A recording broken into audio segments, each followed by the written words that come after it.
Hi, I'm Isabel Del Turco. This is my presentation. The complex problem that I've been working with over the course of the semester has been primarily like sexual assault related and focusing on the silencing of sexual assault victims. I think that this is a really relevant issue, especially in like a current political climate. A lot has been going on in the past few years, like stemming from 2017. So I thought that this was an issue that was worth speaking about and one that I feel very passionately about. So here's my presentation, A Voice for the Victims, Why Are Sexual Assault Victims Silenced, and Where Can We Go from Here? So I kind of wanted to start by explaining why this issue matters and why people should care. There's been an increase in relevance, especially surrounding the increase in awareness after the events of 2017, primarily stemming from the issues with Harvey Weinstein and Hollywood being like exposed for what they are, and the rising of the Me Too movement, which had originally started in 2006, but it has like evolved into something beyond what it probably set out to be. And now it's like this huge social media movement and everybody's aware of it. Not talking about the issue leads to further silencing of sexual victims who don't feel as though they can come forward. So I think that silence and not speaking about in general is a big part of it. And if we can create like a climate in which victims can come forward in a safe space, then we will be able to address why people feel like they can't speak about these things. And primarily my target audience is the group most at risk of experiencing sexual assault and violence. And those are women between the ages of 18 to 35. So in a previous assignment, this was like my intended audience, but obviously anybody can benefit from learning about these complex issues and why they should matter to people. One of the big reasons why people feel as though they cannot come out and talk is shame. So shame is a leading factor as to why victims don't come forward. Kayla Webley's author of Big Shame on Campus references to statistics regarding sexual assault on campuses, primarily towards women.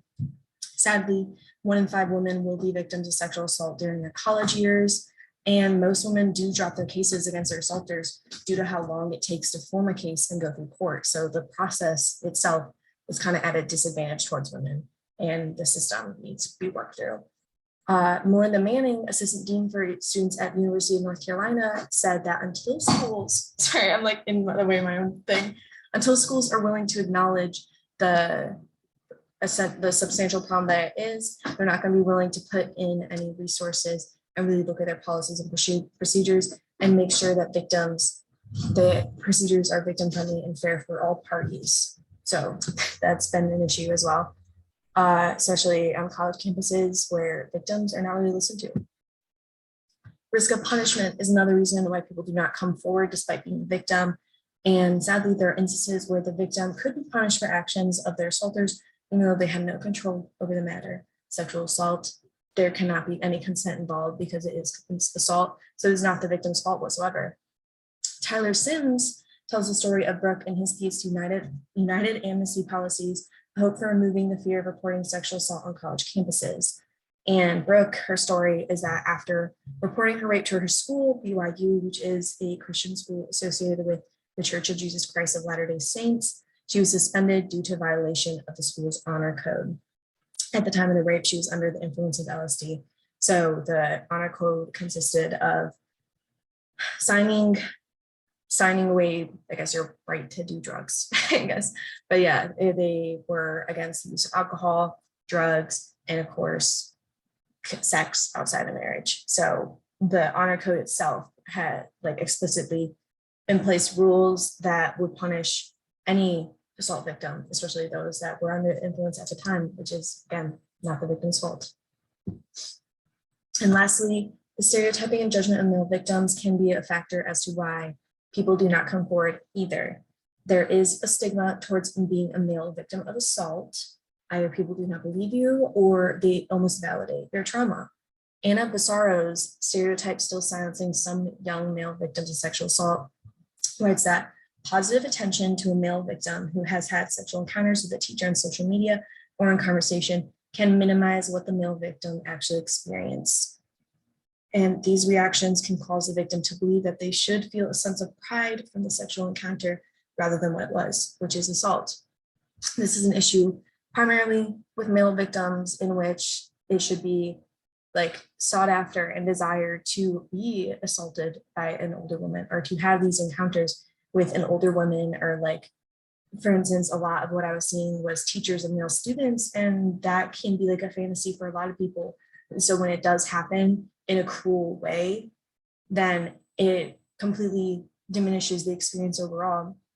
And the victim is left thinking that they should be, proud of it and they should be okay with it and just kind of taking stride. And it just really diminishes the entire male experience with sexual assault. However, there is a fight against shame and silencing of sexual assault victims. As I said, especially within recent years, 2017 kind of marking when this all started. And it has only been like growing in power and resources and, women joining the fight, men joining the fight against sexual assault and how normalized it has become in our society. So believing is the first step to validating a victim's story and not silencing their, experience. Believing a victim's story is crucial to validating the story and experience. Kimberly Lonsway and Joanne Archambault Start by Believing, Changing Attitudes Towards Sexual Assault introduces the Start by Believing campaign. And this campaign was founded to create change and change the tragic reality of victims not being believed in. So this campaign was started to actively go against, what a lot of people do when they hear about sexual assault, is that they look for reasons and excuses, like she was wearing this, he was too drunk, she was flirting earlier in the night, she shouldn't have been walking home by herself. So all of these instances in which people try to justify the assault that had just taken place, this campaign is trying to rewire how people react to sexual assault. And I think it's a really great campaign and a really great organization that is going to validate a lot of victims' experiences, and they will make a change in how things are run. And reducing and removing the negative impact of rape myths. So these facts were taken from Mark Hubbins. Priming self-affirmation reduces the negative impact of high rape myth acceptance. And one of the most damaging rape myths is that rape is consensual sex that people regret afterwards. I saw this and I got mad. So that is definitely one of the biggest rape myths that I was coming across, and that these sexual encounters, they happen in a moment of consent, and then after the fact, whoever felt as though they were the victim would come forward and say, no, I didn't like that, or this was embarrassing, something like that, I shouldn't have done that. So regret creates the rape, I guess, and it's just really negative towards victims. Men are more accepting of rape myths than women, and I have experienced this in my own life, just kind of hearing conversations with like male coworkers, male friends, of their justifications for like the high rates of rape and like sexual assault. So this statistic didn't shock me as much as the other one. And the conclusions of the overall study discussed in this article is that self-affirmation leads to a lower acceptance of rape myths and a higher acceptance and level of understanding towards sexual assault victims.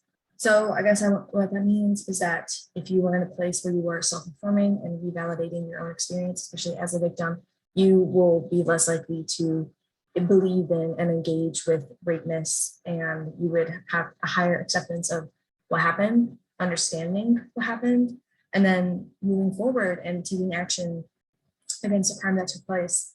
So self-affirmation and just thinking positively of yourself and your own value can really help in reducing and removing rape myths from your own life.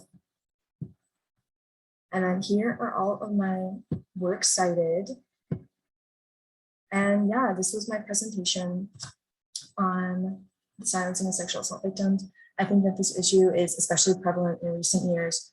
There is a lot of organizations and movements taking place that we may not all be aware of, but Me Too movement, the Start by Believing campaign, and these are actively fighting against these, standards that have almost been set in our society, where it's been normal to be assaulted, normal not to talk about your assault.